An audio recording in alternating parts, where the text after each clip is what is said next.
कब आई? कितनी छान दिसते का, बहुत सुंदर लग रही है नंदिनी।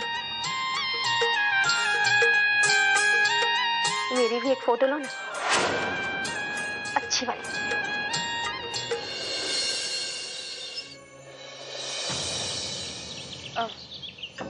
अक्का। नंदिनी,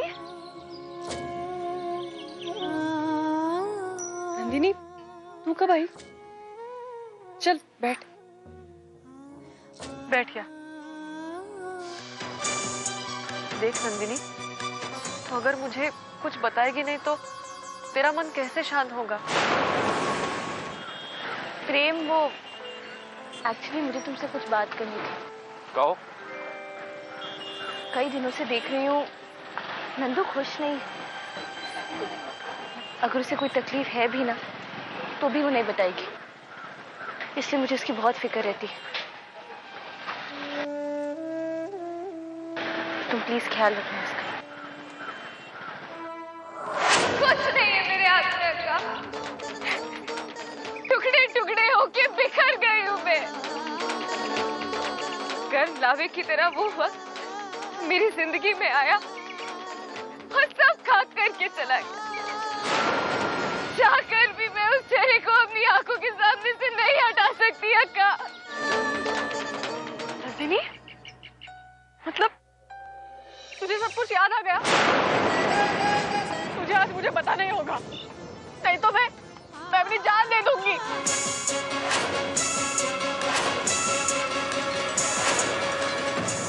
कृष्णा,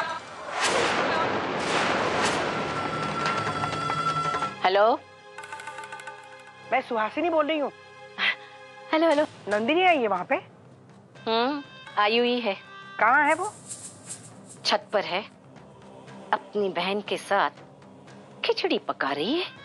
तो आप नीचे क्या कर रही हैं? हाँ? आप भी छत पे जाइए और जरा देखिए दोनों बहनों में क्या खिचड़ी पक रही है। अक्का, वो कृष्णा ही था जिसने मेरी जिंदगी बर्बाद कर दी।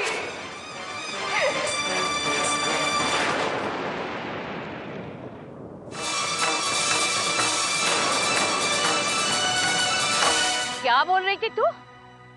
कृष्णा ने बर्बाद कर दिया तुझे? भाई नंदिनी, वो बस इससे तो आज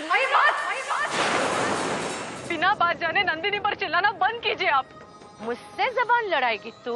मैं आपसे जबान नहीं लड़ा रही हूँ, मैं आपको सिर्फ बताने की कोशिश कर रही हूँ कि बात क्या है।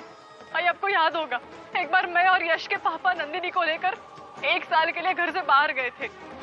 उस वक्त नंदिनी को घर से लेकर जाने की वजह कुछ और थी। क्या वजह थी?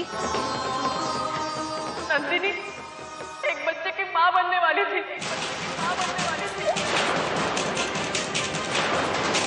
और उसमें नंदिनी की कोई गलती नहीं थी।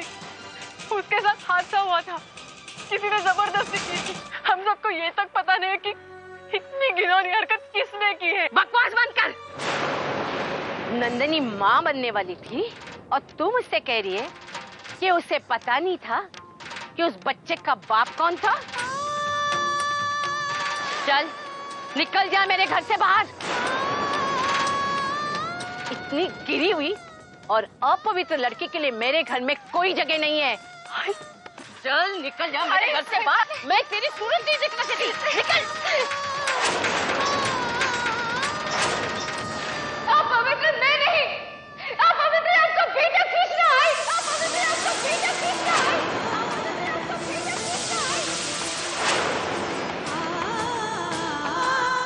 गिरा हुआ वो है आई जो मेरी जिंदगी के साथ ऐसे खेल गया जैसे कि मैं कोई खिलौना हूँ।